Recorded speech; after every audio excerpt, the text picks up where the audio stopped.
নমস্কার বন্ধুরা, রিম্পা অ্যান্ড স্তুতি চ্যানেলে তোমাদের সকলকে অনেক অনেক স্বাগত। তো চলো আজকে আবারও একটি রান্নার নতুন ভিডিও নিয়ে চলে এসেছি।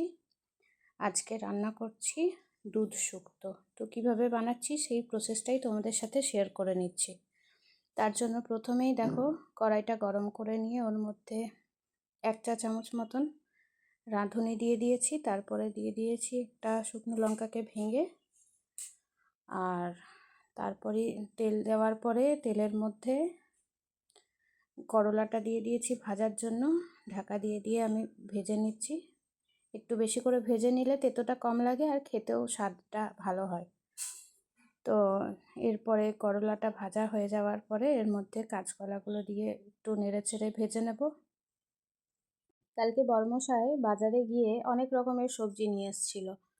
তো কাঁচকলা দেখে আর করলা দেখেই মাথায় এসছে যে কালকে শুক্তো বানাবো। তো সেই মতনই আজকে সমস্ত জোগাড় করে ফেললাম। তো দেখো কাঁচকলা দেওয়ার পরে ভুলে গেছিলাম যে মেন জিনিসটাই দেওয়া হয়নি, তাই ওগুলো সাইড করে তেলের মধ্যে বড়িটা দিয়ে ভেজে নিলাম।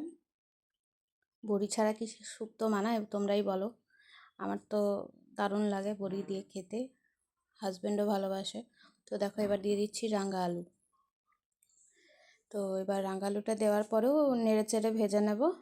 তো ওই ঢাকা দিয়ে দিয়ে একবার করে করে ভাজছিলাম, এতে করে সবজিগুলো নরমও হয়ে যায়, তাড়াতাড়ি হয়েও যায়, টেস্টটা খুব সুন্দর আসে। তো এভাবে ভাজতে ভাজতে দেখো এবার মূলোগুলো দিয়ে দিয়েছি। মূলোগুলো দেওয়ার পরে আবার নেড়ে চেড়ে ভেজে নেব। তারপরে আবার আলু দিয়ে ভালো করে নেড়ে চেড়ে বেগুনটা আমি একদম সবার শেষে দিই, কারণ বেগুনটা তো নরম এমনি গলে যায়। তো এগুলো একটু ততক্ষণ ভাজা ভাজা হয়ে গেলে, তবে যত ভাজা হবে ভেজে করলে শুক্তোটা খুব সুন্দর টেস্ট আসে। তো এবার দেখো সব সবজিগুলো মোটামুটি ভাজা হয়ে গেছে। এরপর বেগুন দিয়ে বেগুনগুলো ভেজে নেব। তো আবার একটু চাপা ঢাকা দিয়ে কিছুক্ষণ রেখে দেবো। ওই 2-3 মিনিট করে রাখছিলাম, আবার একটা করে সবজি অ্যাড করছিলাম আর করছিলাম। তো এরকম করতে করতে দেখো সব বেগুনটাও হালকা ভাজা হয়ে গেছে। এরপর এর মধ্যে সমস্ত স্পাইসেসগুলো অ্যাড করব। তো দেখো মশলার মধ্যে প্রথমেই হলুদ দিচ্ছি। হলুদটা একটু কম করেই দিয়েছিলাম, কারণ একটু সাদা ভাবটা রাখতে চেয়েছিলাম। দিয়ে পরে আবার চিন্তা করলাম সাদা দেখলে যদি ওরা আবার নাক ছিটকোয়, তো সেই মতন হলুদটা একটু ব্যালেন্স করে দিয়েছি। আর একটু লঙ্কা পাউডার দিয়েছি, আর দিয়েছি ধনে গুঁড়ো সামান্য, আর লবণ পরিমাণ মতন, আর একটুখানি চিনি দিয়ে দিয়েছিলাম। লাস্টে গুড়টা দেব, গুড় দিলে টেস্টটা খুব ভালো হয়। তো ভালো করে নেড়ে চেড়ে নিয়ে আবার ঢাকা দিয়ে কিছুক্ষণ মশলাটা আর কি ভাজা ভাজা হলে তারপরে আমি এর মধ্যে বাকি জিনিস দেব। তো সেই মতন ঢাকা দিয়ে করে নিলাম। আর এই দেখো মেন ইনগ্রিডিয়েন্টস দুধ। 1 বাটি দুধ দিয়ে দিয়েছি। তো 1 বাটি দুধে তো হবে না, তার জন্য পরে আরেকটু ওই যখন সর্ষে বাটাটা দেব, সর্ষে পোস্ত বাটাটা দেওয়ার সময় তখন একটুখানি এর মধ্যে জল অ্যাড করে দেব। মশলার বাটিটা ধুয়ে ওই জলটা দিয়ে দেব, তাহলে বেশ একটা ঝোল ঝোল মাখো মাখো ব্যাপার আসে। শুক্তোটা আমাদের বাড়িতে একটু ঝোলঝোলই খেতে পছন্দ করে। ঝোল মতন রেখেছি, এবার জানি না অর্ধেক দিন টেনে যায় বেশিরভাগ।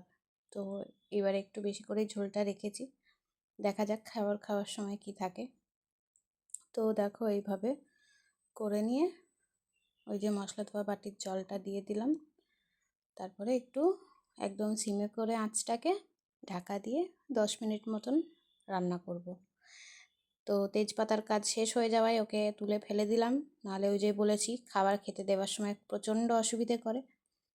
তো দেখো মনে হচ্ছিলো আর একটু জল লাগবে, তো একটুখানি জল দিয়ে দিলাম।